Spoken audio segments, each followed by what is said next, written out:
Greeting and salutations. I am Lloyd, a producer at LCD Productions, and I have come to share this new series of visual audiobooks with you, the listener, the supporter, the viewer.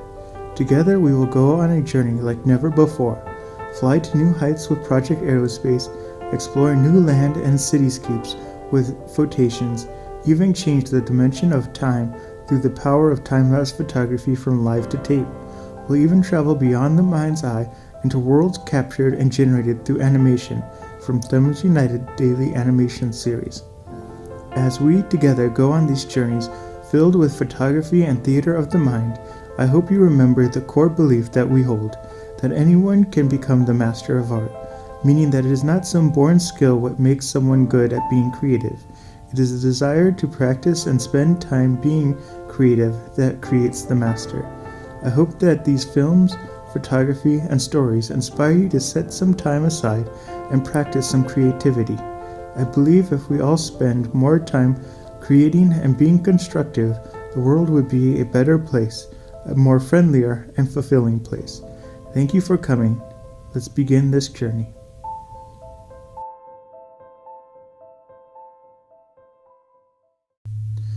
This is Live to Tape with a partnership with Project Aerospace as we record the visual audiobook of the Girl Aviators and the Phantom Airship. Chapter 10, The Rival Aeroplane. In the meantime, the exciting race against the time had resulted in overheating the Golden Butterfly cylinders, and a stop of an hour or more at the junction was necessary. Thus it was quite dark when the young Prescotts were ready to make for home. A small crowd had gathered to see them start, for there was a little community of houses scattered about the junction. They decided to go the way they had come, mainly to follow the tracks to the crossing and then turn off for home. It was their first experience in night piloting, and when they were ready, Peggy switched on the tiny shaded bulb that illuminated the compass. This done, she started the engine, and the Golden Butterfly shot into the air under its reduced load with almost buoyancy sense of freedom.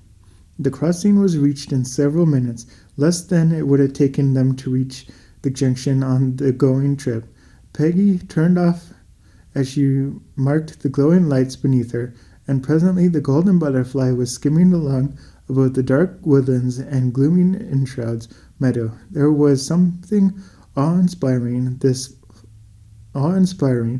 flight.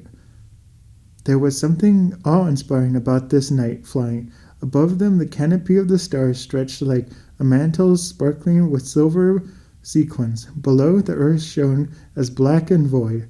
They were flying slowly to avoid overheating the cylinders again. Suddenly a bright glare shot up against the night from below and a little ahead of them. It died down almost instantly, only to flash up once more. "Gid Gibson's forage," exclaimed Roy. "Let's go fly over there and see what he's doing." "All right," agreed Peggy. "Ever since my visit there, I've felt a great interest in Mr. Gibbons, because we'll have to make haste. There's some wind coming forward before long." The girl was right. A flimsy mist like a veil had spread over the stars, dimming their bright lamps, and the wind was beginning to sigh in the trees under them. But they had not reached Gid Gibson's place, or rather a location above it, when an astonishing thing happened. From the ground, a red light and a green light, set at some distance apart, began to rise. Up and up they climbed through the night in a long, swinging circle. Between them was dimly visible the dark outlines of some fabric. "An aeroplane!" cried the boy and girl simultaneously. "Van Harding's aeroplane!" cried Peggy, an instant later. "Oh, and Roy, it can fly," she added admiringly. "No doubt of that," was the rather grudgingly reply, as the red and green lights soared up and up. "Keep clear of it, sis. We don't want a collision," warned Roy. "Oh, I'd like to get close and see it," breathed Peggy. "I never would have credited Van Harding with being able to do it." "Nor I," exclaimed Roy, his dislike of Van Harding giving place to admiration, genuine admiration of the other's ingenuity. "Well, he's beaten us out at our own particular speciality," he exclaimed presently, after an interval in which the lights had climbed far above the golden butterflies. That's a better machine than ours, Peg. I guess we'll have to admit that, rejoined the girl with a sigh. I wonder if he'll enter for the prize. Of course, with a craft like that, he'd be foolish if he didn't. Odd that he's trying it out tonight, though. I suppose he wants to keep secret what it can do, and then spring it on an astonished world, rejoined Peggy. Good gracious, she broke off hurriedly. The airplane had given a sudden lurch, and at the same instant a sharp puff of wind struck them both in the face. Peggy's hand fairly flashed among her levers, and she averted what might have been a bad predicament.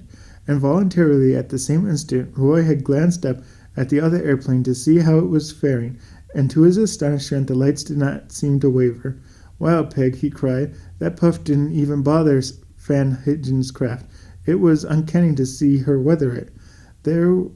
There's something uncanny about it altogether, sniffed Peg. It's a regular Phantom Airship.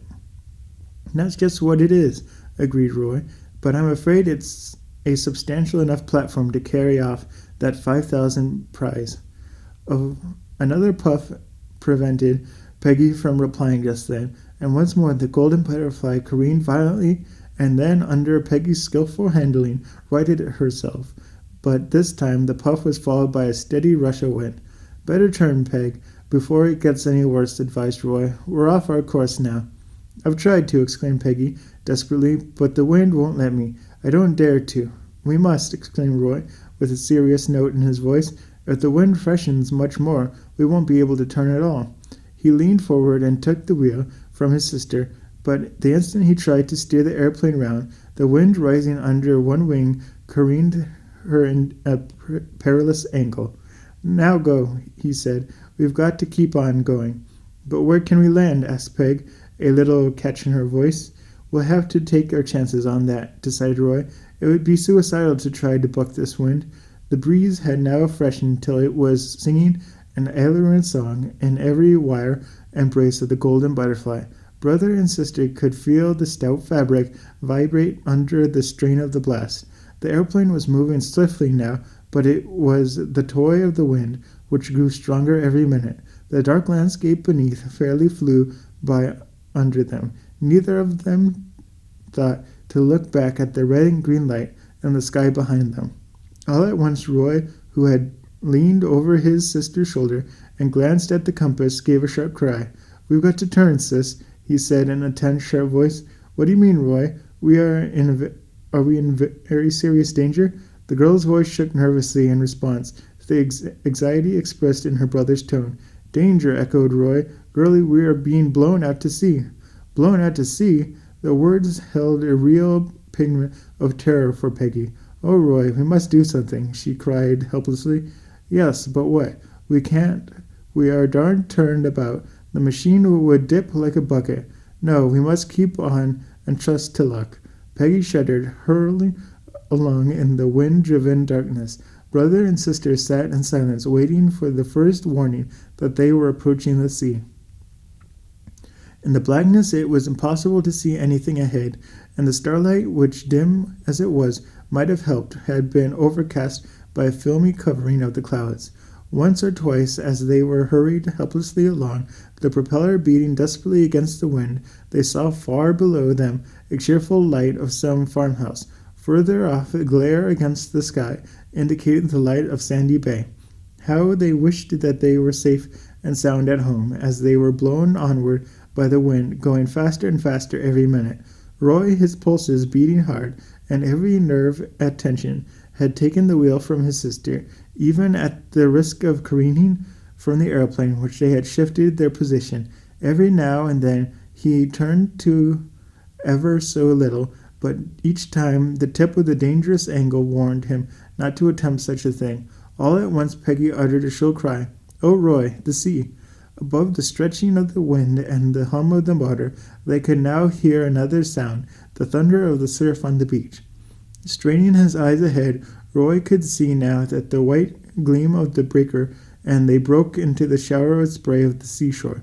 A real sense of terror, at such as he had never felt before, clutching at his heart, he heard and saw, but controlling his voice, he turned to Peggy. Be brave, little sister, he said. We'll pull through it all right."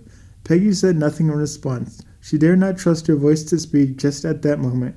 White-faced with still staring, fixed eyes, she sat motionless and silent as the golden butterfly was driven out above the roaring surf and tossing the waves. To her alarmed imagination, the sea seemed to be reaching up angry arms for the two darling young aviators. Suddenly she was half blinded by a brilliant flash of light, which bathed the airplane in a flood of radiance. The next instant it was gone, but they could see the great shaft of radiance sweeping around the compass. "It's the light," cried Roy, "the Rocky Point light." Thank you for experiencing this journey we have created here at LCD Productions. For more information on how to support these films and projects, visit photations.com/support. Fine art photography prints from journeys around the world can be purchased from photationstore.com, and digital downloads of our photography and visual audiobooks is available for personal use. Commercial use is available at a different rate. Thank you for your time. I hope to see you here again.